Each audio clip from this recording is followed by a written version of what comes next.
Hello, this is Janet Dufek.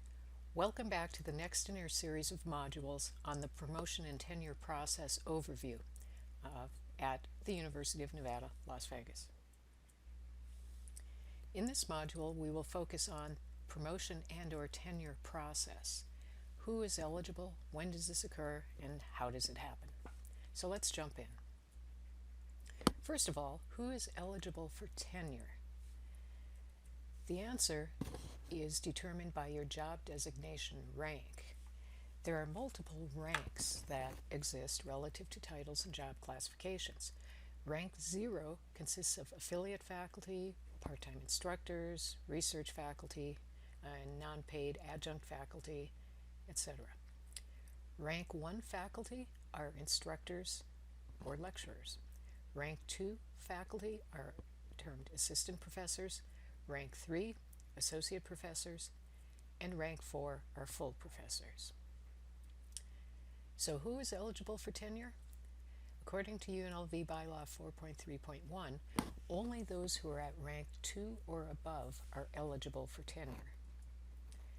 If you're a rank 0 faculty, you may not be transferred into a tenure track line. Now you have the opportunity to apply for any open position that may be a tenure track line. Some terminology you might hear surrounding tenure.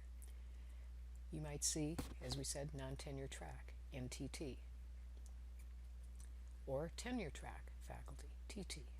You might also hear the term ladder rank faculty, and this refers to faculty who are presently tenured or are tenure track faculty, not yet tenured. So then, who is eligible for promotion? Research faculty, faculty in residence, termed FERS, lecturers, rank 2 and rank 3 faculty. The process for research faculty, FERS, and lecturers, the process for promotion, is unit specific. The process for rank 2 and rank 3 faculty is institutionally determined and is consistent across the entire university. So when does the promotion and tenure process occur? For non-tenure track faculty, it's unit specific. It may be that you have a requirement that has a number of years experience in your current position. Whatever it is, the procedures are, as I said, unit specific, and you should be able to find those procedures attached as an appendix to your department or unit bylaws. If you're having difficulty finding these procedures, locating these procedures, please reach out to your department chair. Typically, there's a minimum number of years experience required prior to a non-tenure track faculty member being eligible for a promotion in their current rank.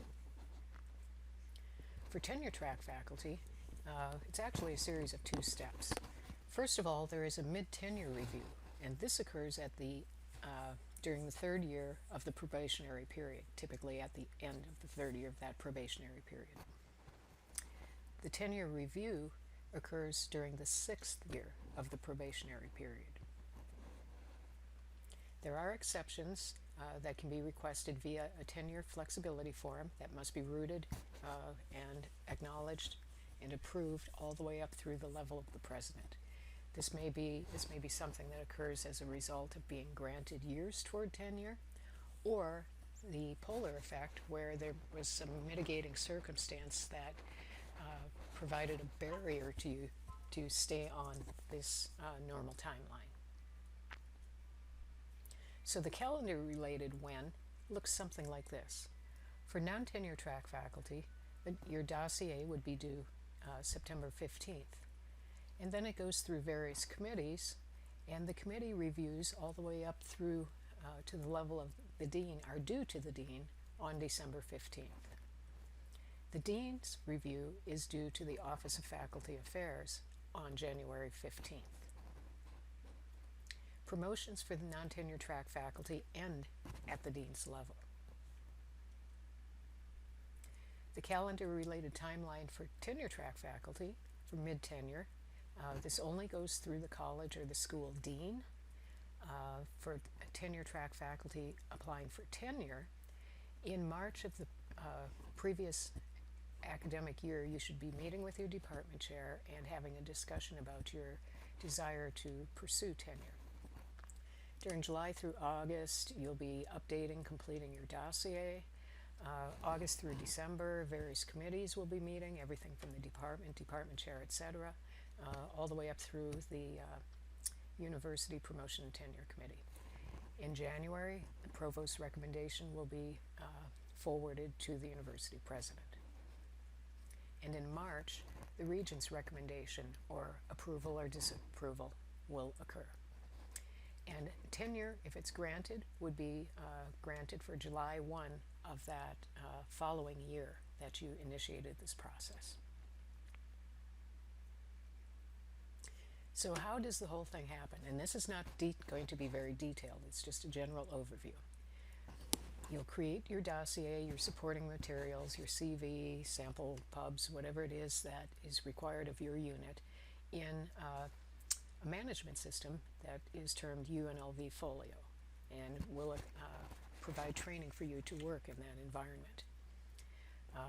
Once your dossier is created, the first step for the tenure process is a department review. It then goes on to the department chair for their recommendation.